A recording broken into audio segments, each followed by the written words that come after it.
Hey everyone, welcome to the Ovation Show, where we're discussing the healthcare crisis in America. We're bringing in partners, colleagues, clients, and business owners together to discuss solutions and innovations that are bringing a higher quality of care to employees, reducing their out-of-pocket costs, but we're also reducing the employer's costs and giving more transparency and control. We're live in the Work Innovator studio today, where Work Innovators is amplifying the voice of business at the VentureX in Castle Hills at the Realm. And today I brought in one of our great partners, Assured Benefit Administrators, or ABA. I've got Jay Beckett sitting next to me, the Chief Growth Officer, and we've got Trevor Pearson, Vice President of Sales. Welcome, guys. Yep, thank you. Thank you, Dan. All right, so you guys are a third-party administrator, or TPA, as more commonly known.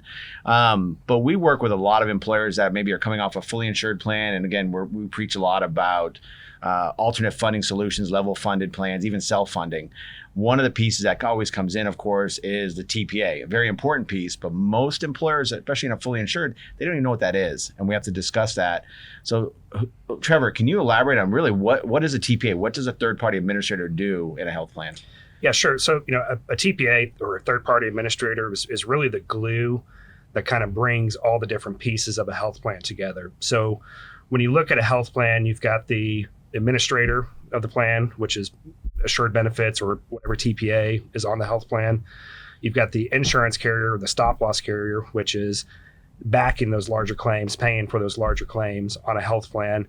And then you've got your prescription benefit management company, which is where all the prescriptions are going to run through. When somebody goes to the pharmacy, the prescriptions are going through the PBM. And the administrator just really helps bring all of those together, puts them all, into the plan, handles the billing, the verification of eligibility, the benefits for the health plan. They'll bring the network into play, whether it's the UHC Choice Plus network, or if we're doing reference-based pricing, bringing that vendor in, and they stick it all together for each individual employer group. So when I think about that, really, I kind of feel like, so if I look at Blue Cross Blue Shield, they've got a network, they're the payer of claims. So if I'm on a fully insured plan, really, Blue Cross Blue Shield is just a TPA. Really, they just have all the pieces and they put it under one big blue logo. But you're basically doing what Blue Cross Blue Shield does overall, or United Healthcare, or anybody else, right? We are. Yeah, I mean, essentially, yes. We've got different pieces that we can pull from and plug in, whether it's a different stop-loss carrier, a different PBM, a different network. Your BUCAs are going to have, their set networks.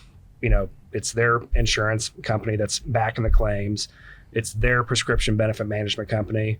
So where a TPA comes into play, it's really to try and help employers save money. And I would add to that, thanks, Trevor, is that when you have a fully insured arrangement, the risk reward stays with Blue Cross, United, Cigna, whoever the carrier is. Mm-hmm. When an employer plan sponsor looks at segueing to a level funded or self-funded, they're going to take on that risk. They're going to have a stop-loss policy to cover them catastrophic. But typically, there's some savings that are in play off the top around premium taxes, things on the Obamacare, ACA that were put into play that generate some savings. Obviously, you got to look at the health of the group, claims and things of that nature to see if it's the right fit. But a lot of it really comes down to the risk tolerance of the employer, whether they're saying, okay, instead of it's a winner take all for BUCA, do we want to participate and start assuming some of that risk with that stop loss carrier providing the catastrophic backup? So you're mentioning risk a lot. Now, if I look at, say, a fully insured plan, Blue Cross and United Healthcare, really the only two available in our area, in Texas even, or especially North Texas. When I look at those two plans, I know I'm paying a flat premium. It's out the window, it's gone. So whatever that amount of money, if it's $10,000 a month, $100,000 a month, the money goes out the window. I never see any of it again. When I go into level funded plan, one of the great things about that is people always worry about risk when they hear funding, self-funding. There's no risk in a level funded plan, basically. And they still pay a flat premium, but there's some rewards in there too, possibly, if they have low claims. Can you kind of talk a little bit about that? Yeah. So, I mean, it's you're absolutely right. So with a fully insured plan, let's say you're paying $10,000 a month in premium, you have, a 30% loss ratio for the plan year. Well, you ran great, but you're getting no reward back. You're getting no money back from the fully insured carrier. With a level funded health plan, let's say you're paying that same $10,000 a month in premium every month, but about a third of that premium is set aside into a claims fund for the employer. And so claims are getting paid out of that claims fund on a monthly basis. And if the claims for the year run less than what was put into that claims fund for the whole year, that money is coming back to that employer because their plan performed. That's the reward that they're going to be getting back. We call that a refund, a surplus refund. Now, if I go over that claims fund, so if I'm an employer and I say, wow, well, I exceeded my claims. We had one person had a bad year. I exceed that. Am I on the hook for the rest of that? No, you're not. So that's where the stop loss insurance carrier is going to come in, and they're going to insure all the claims that are above that maximum claims fund. So there is that reward. Okay, I like that a lot. And that's kind of what we talk to employers about. We try to explain to them, those different pieces, that transparency. And that's one thing I like about when you guys send out a proposal. We work with other level funded carriers too, but I think you guys simplify it really well in your proposal. It shows that breakdown. So we look at we get these stop loss level funded, and it's this huge spreadsheet. For somebody that's new to level funding as an employer, makes no sense. Yep. And you guys are I like the way you do the transparency, because I wish I had a quote here to show. It shows here's the administrative cost, here's the stop loss cost, here's your claims fund. That's it. Transparency, see where your money's going, how much is going where. So I think it really helps, and the possible savings that we can have. Yeah. I would also add there's some intricacies in the level funded contracts, an ABA versus a Blue Cross or United Cigna, Aetna, where that claims fund that's left over under our ABA contract, we're giving 100% of that back over a certain period. If the group terminates, maybe they want to look at an ASO self-funded arrangement. But a lot of our competitors will not give 100% back. They'll keep some of those dollars back. So there are some intricacies, but the overall gist of what the way Trevor described it is correct. I like that you brought that up, because one of the reasons that we like ABA so much is that 100% surplus coming back. Because we've had clients receive that surplus check the next year. Companies like, you look at, I think like United Healthcare, All Savers, I'll bring it up, or they're renaming it, but they went from giving 50% of the surplus back to 25%. And same thing with Aetna, you get back, and you only get that money back if you renew, and which I think is unfair, because it's actually my money as the employer, and you guys give it back regardless because it's not your money. But I do think you kind of see a potential segue. We notice a lot is a group may be fully insured. They look at self-fund and say, yeah, that's a little too much, because when you go with self-funded, the employer's setting up a claims fund. They're handling it. The level funded is a nice stepping stone that a lot of employers will utilize to get them on that path to a potential self-funded arrangement. It's great. Yeah. It's a good way to get their feet wet, for sure. So one of the things we see most of the care, even the carriers, Aetna, Humana, they require health applications because they are a level funded plan. Even Blue Cross and United Healthcare have their level funded. So talk about, all of these plans require health applications now, which we have to, again, going back to the employers, trying to explain to them, we need to do this to get the lower cost, to get the benefits of a level funded, and even get the underwriting and the quotes done. How does that work? So you're getting the applications. How does determining risk work? How does it, from those applications, that health information? Yeah, so the health applications are going to be sent to the underwriter of the level funded plan. They're going to review the applications. It's a way to, I'm going to talk about fully insured for a second. Fully insured now for small group it's community rated. So it's demographic, age driven only. When the ACA passed, we know the community rates went, way up. Underwriting individual apps on level funded is a way to get the best possible rate for the group, underwrite the risk individually that's on that group, and set the rates where they need to be set. But then also for future renewals, you're not relying on the carrier's manuals if they have to jack their manuals way up the next year. You're relying on the risk that was underwritten at the beginning and the risk throughout that year and the next year. Okay. So yeah, I like that. It's looking at actual risk. And you mentioned something earlier about, I ran we didn't use our health insurance. We look at it and go, yeah, nobody used it. And I'm paying, and I'm getting a 10% increase each year. The beauty of it is, they didn't use it. And so they can be rewarded for that, not just the claim surplus, but I know we've had some groups where, we reduced the renewal or they got no increase the next year because they ran well. They're rewarded for running well, for taking care of their employees. Going back to the TPA side of putting all the pieces in, the other thing I like too is we're able to take the best, with Blue Cross or United Healthcare, I'm stuck with whatever they give me. It's part of the plan. With you guys, we've been able to go in and say, we want to add this piece into it. Can we change it? I mean, look at My Telemedicine. Yep. We had our groups that were all with My Telemedicine. You guys were great and said, okay, we already have a telemedicine carrier, but you can bring your groups in and we'll patch in My Telemedicine for just my groups. Well, eventually you guys end up doing a whole big contract with My Telemedicine, which is great for them. So let's going into the level funded side of stuff. We talk about all those pieces.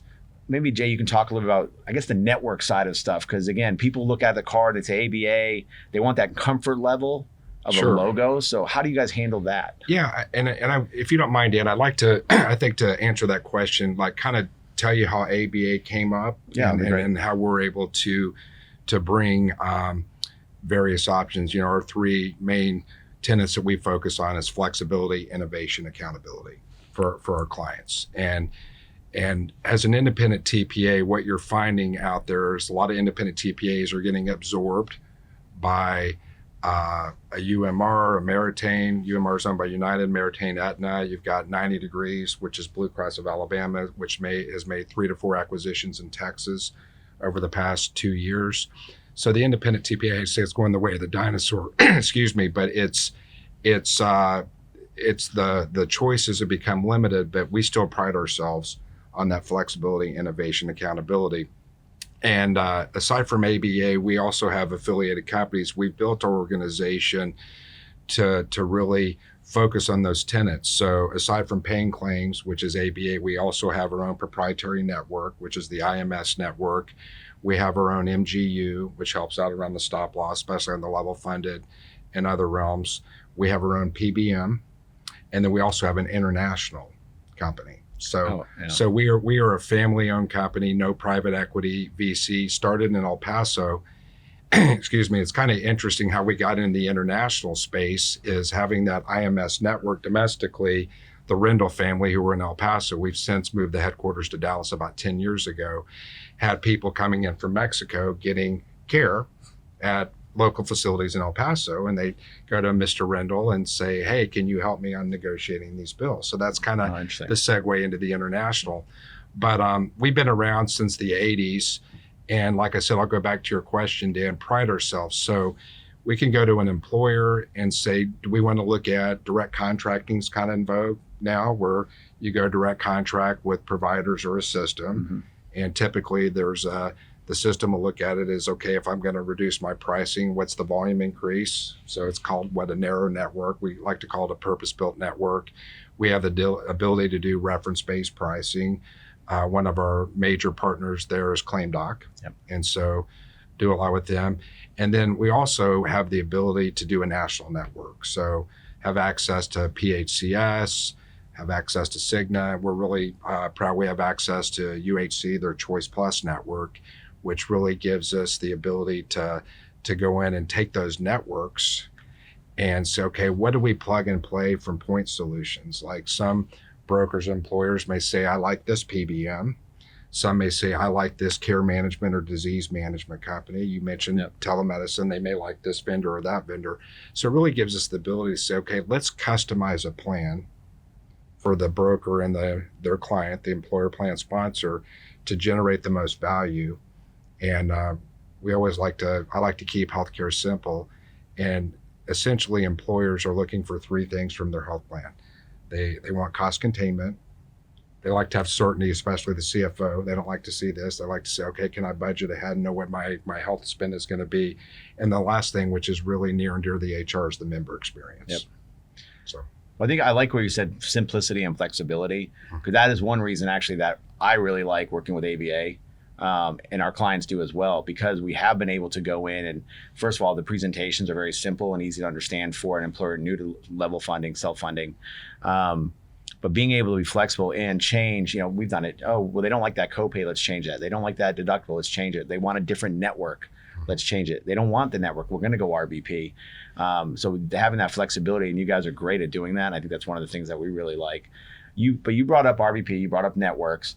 So RBP has been a big thing now. I mean, we talk a lot about it. Patrick Martell with ClaimDoc was here, 2 weeks ago. Talk a little, you got a relationship with them now and you've done RBP for a while. Talk a little bit about the difference between using a PPO network and going RBP and what the difference is in there. And then also maybe where you see it heading. What you're saying? Yeah. So what we like to do, and we work with a lot of brokers that will go to their respective client or prospect and say, okay, let's look at an RBP and let's look at a traditional network. So can run a repricing analysis on both of those to determine what's going to be the best fit for that employer, especially around that cost containment certainty aspect. So under the RBP, it's based off a reference of Medicare pricing. So what you typically find with providers and systems, they're going to have their Medicare rates, and you'll typically see commercial rates much higher because the providers or hospitals will say, well, we can't make money on our Medicare, so hence we have to raise the commercials. So RBP really focuses on trying to get those price or those payments back to a Medicare-based level. And that's why that could be a potential fit. But taking into account also a lot from the RBP perspective is that member satisfaction component is it disruptive to the members if they go in RBP, because people are accustomed to going into provider with their ID card and it'll have Blue Cross United Cigna and a Humana network on it. So it's a different approach for the members to go in without a network. So what we typically find on the RBP, communication and education is key to really ensure that the members understand what this is, why it's being done, et cetera. On the flip side, you'll have some employers that say, we ran the analysis and we saw savings, but we just want to focus on minimizing any member disruption, and they feel like the RBP could potentially present that. So that's why they'll stick with the traditional network. Okay. Trevor, you're doing quotes all the time, and at least you're supposed to be. You're doing quotes all the time, and you look at a PPO network, you want to quote, you do it for us. You get a PPO network quote and an RBP quote. What kind of rate difference are you seeing depending on which route they go? On average, about 15%. You're going to see in some markets that gap is going to be greater. RBP maybe 20, 25%. And what it boils down to is the PPO network discounts in that market. So I'll give you an example. We have one network that we work with where in Austin, RBP is about 30% better in rates. So it's really going to depend on the market that you're in. There's some states in the country where RBP is a little bit more expensive than a PPO network. Now, I'll also say, depending on the group, what the CFO wants, if you can get the HR director, HR manager on board, RBP would still be a really good play, even in those markets, because you're getting away from the percentage off of bill charges with the PPO network, and you're getting to a Medicare reference, Medicare plus 20, Medicare plus 50. Are you seeing, you're working with a lot of brokers and our competitors and our colleagues. Are you seeing an acceptance of RBP by brokers to present to their clients now? Or are you still seeing they're kind of shying away from it? It depends on the broker. There's a few that I work with, you being one of them, a few others that I work with. A lot of brokers, they'll still kind of shy away from it. They're used to that PPO network logo on the card. And it's, with RBP, there can be headaches involved. So you have to have, the trusted vendor who can help deal with those headaches. You have to have, the CFO is going to love the numbers. They're going to love the potential savings. It's an HR sale. You got to get the HR department on board. And then it's an education process for the members, And I would add that's a good points, Trevor. I would add also, a lot of it really is predicated on the way employers handle their benefits. You'll see a lot of employers that'll look at a benefit plan as an attraction retention tool and really weave that into what you call your employee value prop. So those are ones that are probably going to be more skewed towards like a network, because they don't want to jeopardize anything from their employees. The attraction and retention of employees is key for a lot of industries right now. And then you'll have a lot of employers that are more on that price side, transactional. So it's really finding the right fit. And that's why I alluded to at the beginning. I think it's the brokers we work with to really go in there and run analysis on both and really understand where's the client around an employee value prop, where are they, if they understand if they go this particular direction. We got to communicate and educate. And then, the network aspect is still alive and well with a number of employers too. Okay. I think it's a good point to stop right now and hear a word from our sponsor, and we'll be right back. ClaimDoc is a medical claim auditing and member advocacy company. We provide fiduciary services to employer-sponsored benefit plans. We specialize in reference-based pricing. We ensure that the benefit plans are being charged in a fair and reasonable basis. They review the invoices or the bills. I was like, well, that was an interesting piece, and then kind of dug into a little bit deeper, and it just was really appealing. Where ClaimDoc thrives is we have a member advocacy department. We're hearing from members giving us feedback that they were so thankful to be given a person to talk to on the phone. The second aspect that really sets us apart is our 360-degree understanding of risk. We understand the employee's risk from a credit perspective. We understand the employer's risk from a fiduciary standpoint, as well as the litigation defense risk on both parties. I've saved, we'll say, hundreds of thousands of dollars through doing this process. I could not say enough about ClaimDoc. All right, everyone, we are back. We're in the studio with Trevor and Jay with ABA, Assured Benefit Administrators. And so we were talking about level funded health plans, self-funded, RBP, PPO networks, a lot of information. But one thing, Jay, you said over and over again was to be successful in anything, it's about employee communication. And so talk to me about your approach and ABA's approach to, I guess, employee communication engagement. Sure, absolutely. I think engagement is key. If you look at it from a high level, you had a Venn diagram, a whiteboard, but really the goal is how do you connect the employer plan sponsor, the employee/member, and the provider? I mean, that's the communication. And think of the TPA and all the point solutions around that. And then if you drill down deeper around engagement for an employee/member, you really get three opportunities to engage. You get the point of enrollment, open enrollment, and have a background at large consulting houses, and studies have been done that around 45 seconds after an open enrollment meeting, people forget what was discussed there, whether that's electronic or face-to-face. Point of information is another realm of how you engage an employee, and I'll go into that a little more, and then point of care. And I really want to expand. Let me go on the point of information. So if you look right now, as an example, musculoskeletal, which is your neck, shoulder, knee, back, hip, is typically a top two spend in the DFW area. So we're in partnership with a company called Hinge Health that focuses a lot around surgery avoidance. They have about a 70% success rate. If somebody's knee hurts and they go to the orthopedist, and they're down the path of an MRI and like, oh yeah, you need to, I'm not saying all specialists or orthos don't focus on a conservative care approach, but they may be down the path for surgery. So in that point of information, when that person realizes, oh my goodness, my knee hurts, at open enrollment, it was probably mentioned about Hinge Health.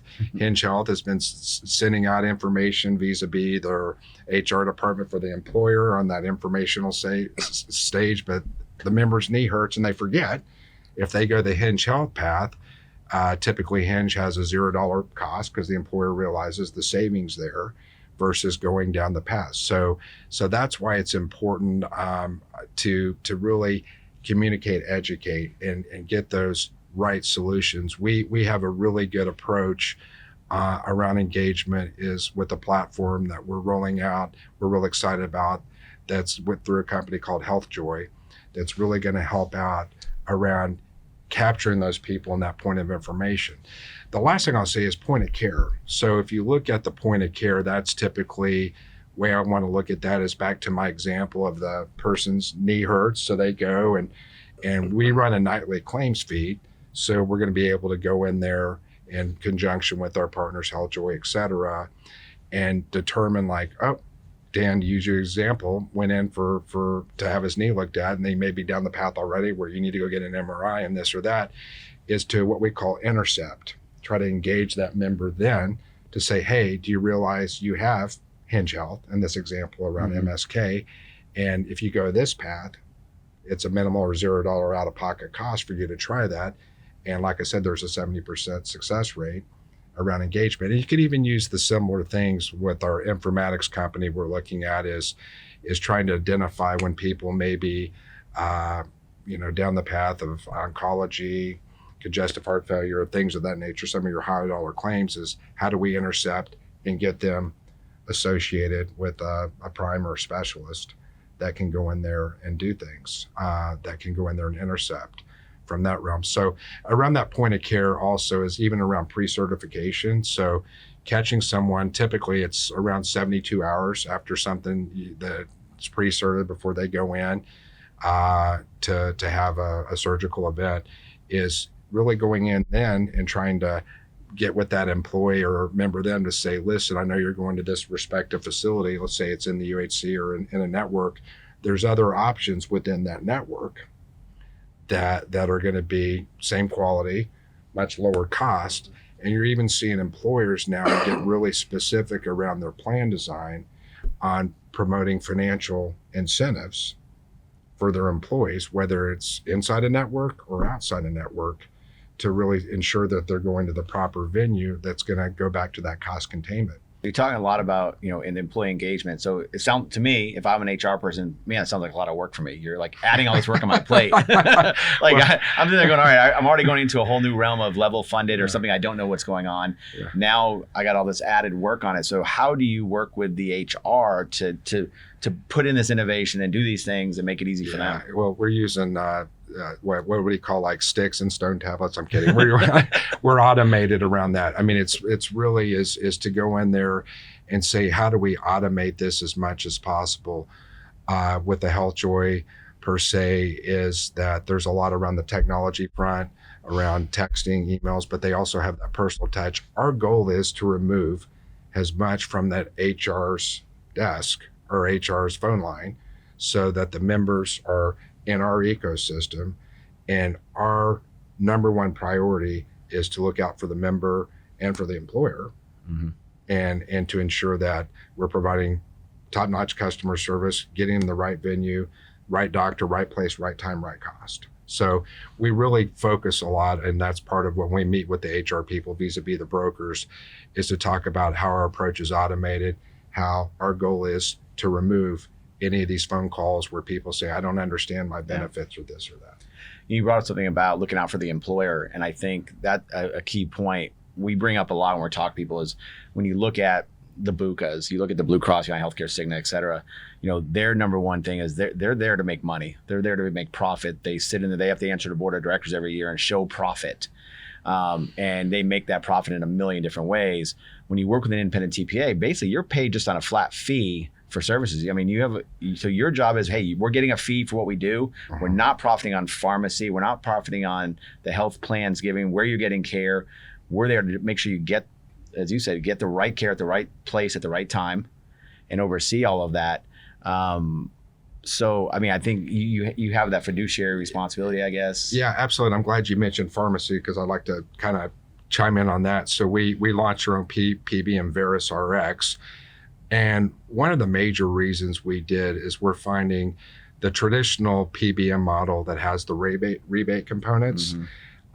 It's very hard to follow the money there and understand. And then employers are happy. Look, I got a big check back. And it's like, well, I mean, what was that relative to what you should have received? So we found a lot of times that we compete against the national companies that have a PBM.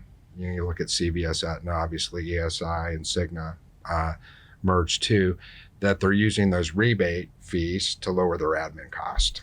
So had brokers calls like, well, I got an $8 admin fee. Can you match that? Well, I mean, when you start peeling away the layers, it's because they're applying those dollars from this vertical over here and et cetera. So that was one of the reasons we launched Veris, is when we have to go in there and compete with an employer that wants to keep that traditional PBM model. We really like to focus on a pass-through model. that's much more transparent. It's very difficult to get a lot of employers brokers under that mindset because they've been so accustomed to the traditional model that's out there. But I would say around our PBM, it's the same mantra we focus around as flexible innovation, accountability. We're doing some really unique things. Another great strategic partner of ours is Sharks, SHARX, and they basically focus on all pharmacy claims $350 a month and up. And they really are able to go in. In fact, we just took over a group a couple months ago that had 2 lasers. So stop loss carriers will say, we'll take the risk, but these particular individuals, in this example, we're taking high dollar specialty drugs that were running $100,000 a year plus. So the stop loss carrier put a laser on those that says, we'll take risk on anything 100,000 and up on those. So it left the employer to have to assume additional risk. So Sharks was brought in, and they really focus on 3 ways to reduce that specialty spend. There's programs out there that are copay assistance. There's programs out there financial assistance, and there's programs out there international sourcing. So in that particular group I mentioned, they were able to remove those 2 specialty high dollar drug spends and basically get those close to zero. So the stop loss carrier removed the laser on those. I like that you're doing the fiduciary PBM model and doing that. One thing, we've seen is, if you look at the top 3-5 PBMs in the country, CVS, Caremark, Optum, Express Scripts, number one, if you look at their contracts, and we've torn them apart before, because I do a lot of PBM consulting for self-funded groups. There's over 72 different ways that they profit off of an employer's health plan, and the employers have no clue.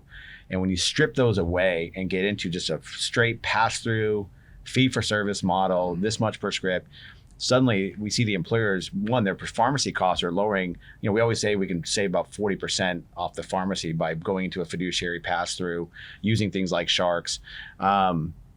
And we have clients, actually, the last one we just did an analysis on, after 12 months, they actually reduced their pharmacy by 72%. But again, you're taking away all those board of directors and those profit. They're making money on it. Now no one's making money. They're getting a fee, and you're passing that on to the employer. Sure. And you see larger rebates and so on. So, we talk about all these pieces, and HealthJoy and Hinge and Sharks and even My Telemedicine. One of the, I think, the great things about working with ABA and your flexibility, innovation, and so on, is you have all these pieces. But if I'm an employer, am I suddenly, hey, here's your health plan, here's 20 pieces, or can they kind of build it? Or are you recognizing and saying, you don't need Hinge right now because you don't have any skeletal issues? Yes, and so, of course, there's competitors to Hinge, like an Arasti is out there. So, we are flexible. I just happen to allude to those vendors that we've done business with, but especially brokers / employers may have another platform they want to use around the navigation components, which is what HealthJoy does. So there's an Accolade out there. There's other firms that do that. So, we are open. We really try to, and I use 2 words on, and we don't go direct to employers. We work through the brokers. And the 2 words I use on going through brokers is really, we want to be selective with the brokers we work with, and also prescriptive. And what that means is we don't want to go out and call on every broker in the marketplace and be what that old adage, a mile wide, inch deep. We want to find the right brokers. But when we identify those, we want to be prescriptive. And they may say, hey, we've got this approach. Well, look at this one.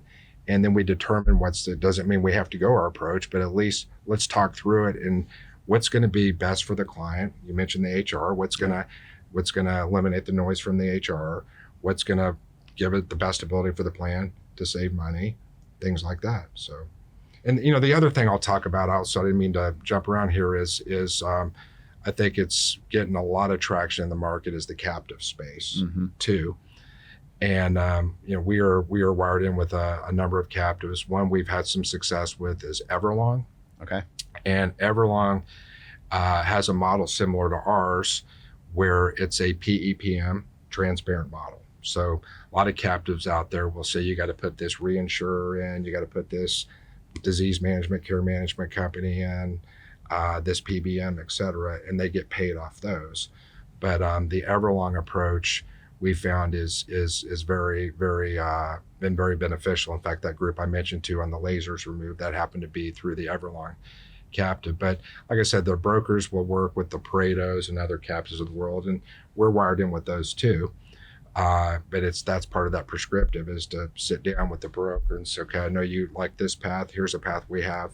Let's talk about it. And we may go the path the broker wanted, or they may say your path is good, or maybe it's kind of a meet in the middle. Yeah, we have our own captive, but we work with Echelon Risk to do that. With Chad I should mention Echelon too. Excuse me, we do a lot with Echelon too. So. Well, it's interesting because you talk about being able to change things. They have Echelon has a great, when we have our groups in that captive. And it's interesting because they come out with, hey, here's a TPA we use, here's this, here's that. We actually went in because of what I'm doing and the way I do things, and I like to buck the system all the time. I put in my own TPAs, I put in my own PBMs, I put in all my own things on the outside and just built it within the captive. Really, we're using the captive just for that stop loss protection and getting those better stop loss rates, et cetera. Absolutely. If you go back to the three things employers are looking for, is that cost containment, member experience, the certainty. So when you have a lot of those smaller groups that are getting into that alternative funding role, and they don't have the size on their group to spread it out, that stop loss renewal, if they've had a couple bad claims, may be up here, so they don't have that certainty. So to bring it in, and you mentioned Echelon, I want to really give them some kudos too, because I like their approach, because they take a lot of more difficult type employers, things like that. Even the easy employers are really good at, but they're really good at working with Fred over there and determining, okay, let's really get deep on this and figure out what's going to be the best way to provide value to the employer. Yeah, they're very innovative. They're really open to new ideas and doing anything to really keep costs down and so on. I do want to switch gears because before we end all of this too, because I want to talk about something that Trevor brought me a couple of years ago, was OSMO Plan, or Oklahoma State Medical Association Health Plan. You brought that to me a couple of years ago. We put in one of our clients, and they've been on there now. I think they just went through their second or third renewal.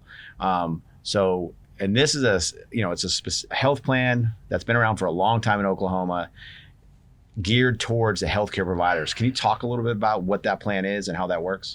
Yeah, absolutely. So the OSMA, Oklahoma State Medical Association, about 16, 17 or so years ago, started their own health plan for doctors, medical providers, really any employer group that's in that medical SIC industry. And it's an association health plan or a multiple employer welfare arrangement. And up there in Oklahoma, it's run great financially the entire time it's been around. We got it here in Texas to start marketing and selling about 3.5 years ago. Really had some traction beginning that first year. Here lately, effective July 1st this year, we went from the hybrid RBP model that we were using on it in Texas to now we have the United Healthcare Choice Plus network in Texas, as well as now Arizona and Arkansas too. Well, I think that was huge because I know when it first came out, it had your IMS PPO network, which is your network that you guys own. And then again, you had the hybrid RBP. That was one of the issues we had because there were some that said, hey, doctors aren't in it. It's harder to use. Now you've got that UHC Choice Plus network built into it, which is massive. And we're seeing a lot more traction now because it solves that problem. And I will comment on that because what we've seen is, and I know with the groups we have in it, a lot of them were with Blue Cross Blue Shield. They came in, their premiums dropped 50%. And I know the one we've done that's been with it the longest, this next year, the premium stayed there. They were flat renewal. Actually, they went down. I take it back. They went down, I think 5 or 6%.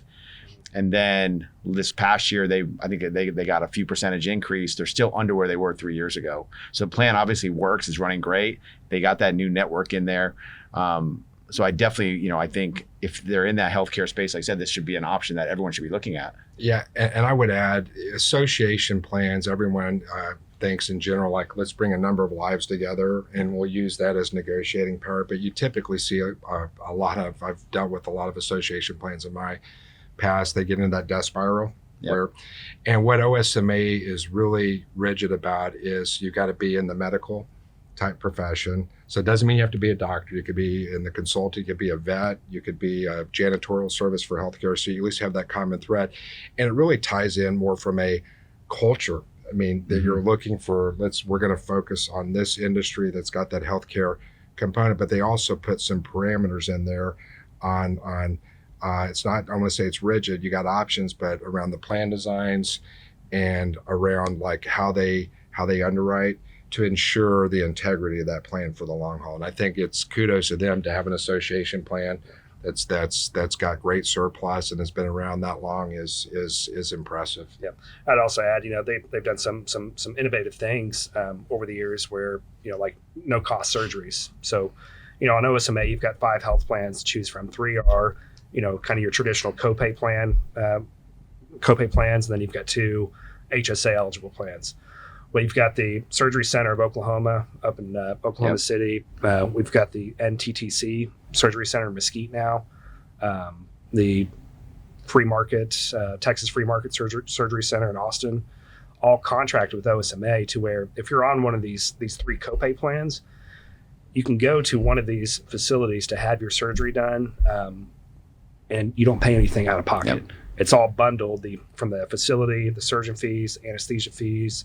It's all bundled. OSMA is going to pay that price. And if you think about, what's, especially like some of these doctors' offices, your front desk employees, they may not be making a ton of money, but maybe they have a kid that needs a tonsillectomy or they need tubes put in their ears. You go anywhere else, that's going to be, your deductible that you got to pay. They can go here. They don't pay anything out of pocket.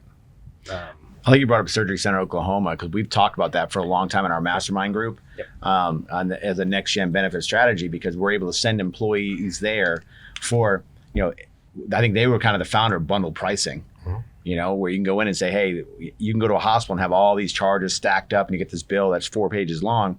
You go there and it's one bill, all inclusive, cheaper than what the hospitals are charging, and you're getting top quality because they are one of the best for certain things. They are one of the best surgery centers in the country. Yep. So I think that's great that you guys are using them and that OSMA is using them. I mean, I've used it, on non-OSMA business before, and negotiating with, stop loss underwriters. Somebody's got a surgery that is scheduled coming up. Well, that's a big risk, when you're underwriting a policy to know that there's a known surgery coming up. Yeah. So we've used it to, get that risk removed up front. The owners agreed to pay for the surgery at the Surgery Center of Oklahoma or wherever they go. So it's a great tool to have in your back pocket, for sure. And Dan, it really ties in what we're saying. A lot of brokers will just say, here's a bundled approach with Blue Cross United Cigna that includes the medical, the pharmacy, et cetera. When you start looking, as I alluded to earlier, running those analyses that say, here's an RVP option, it may be a direct contract option that involves Dr. Smith at the Oklahoma Surgery Center. It also could be the network option. So really kind of determining what's going to be the best approach for my client.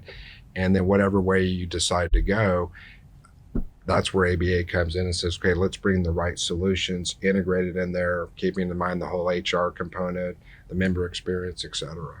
And it goes back to what you mentioned earlier. We've got 20 different pieces that we could plug in, but how do we determine which pieces to plug in? That's where the conversation with the broker consultant and working with somebody that's, out of the box thinking, can think outside of the box, really comes into play. Because what's been the cycle for the last several years? You get your renewal, it's a 15% increase. Let's raise the deductible. Let's raise copays. And what I like to talk about is how can we break that cycle? Mm-hmm. Okay. Health insurance spend is number 2 behind payroll. How can we give back to the employees? How can we give back to the employer? How can we save you money, be able to, allow you to put more money back into your company, hire another employee? But we got to break that cycle and really figure out a 3 to 5 year plus plan. And it's a cycle that's scary. You can read a lot of the data out there. We've reached this inflection point where employers have raised the out-of-pocket cost on their employees and members so much that you're starting to see they're not going to seek medical care. One other thing I'll add here is that I think is very important. We are a big proponent of getting primary care relationships established with members. If you look on average, 60% of all members in the commercial space haven't seen a prime face-to-face. Telemedicine's great. Those are more your urgent care, but I'm talking about more of a medical home approach. And we have partnered with Catalyst Health, Dr. Chris Crow, to look at how we segue and get primary care. It's called an advanced primary care model for the North Texas area. Then I will allude, we've also partnered with a network called Apex, which is more national, that has that similar approach on how do you go in and get that relationship established with the member. And I know from my past, when you get that primary care engagement, I had an employer that had 20% utilization. They got it to 60. Their ER, ED visits went way down. Their musculoskeletal spend way down because they were going through their prime to help them be the quarterback, he or she to be the that particular prime is quarterback for the member to help ensure they're getting navigated to the next best step. Well, that goes into that whole right care, right time, right price, and I like that. And I think so. One thing too, you guys have you've got all the pieces covered. You've got the level funded, you've got your MEC plans, you got the OSMO plan, but you also have the side of if you guys have all those pieces, we can just be that quarterback that controls everything, just be that TPA. So if you've got maybe a self-funded group that's got all these pieces, you can just be the glue that holds it all together and run that. So you kind of got the whole gamut. I think it's great. I love looking at the fact that, ABA, flexibility, innovation, accountability, we've hit all of those and really talked about where you're shining in those areres. And then in the engagement on the employee engagement, I think it's great. Point of enrollment, point of information, and point of care. It really shows how much ABA shines in those areas, and I really appreciate. Do you have any final closing statements on? I don't, Dan. Thank you for hosting us. This has been great, Trevor. Yes, no, but yeah, definitely thank you for having us on, and looking forward to seeing it on LinkedIn.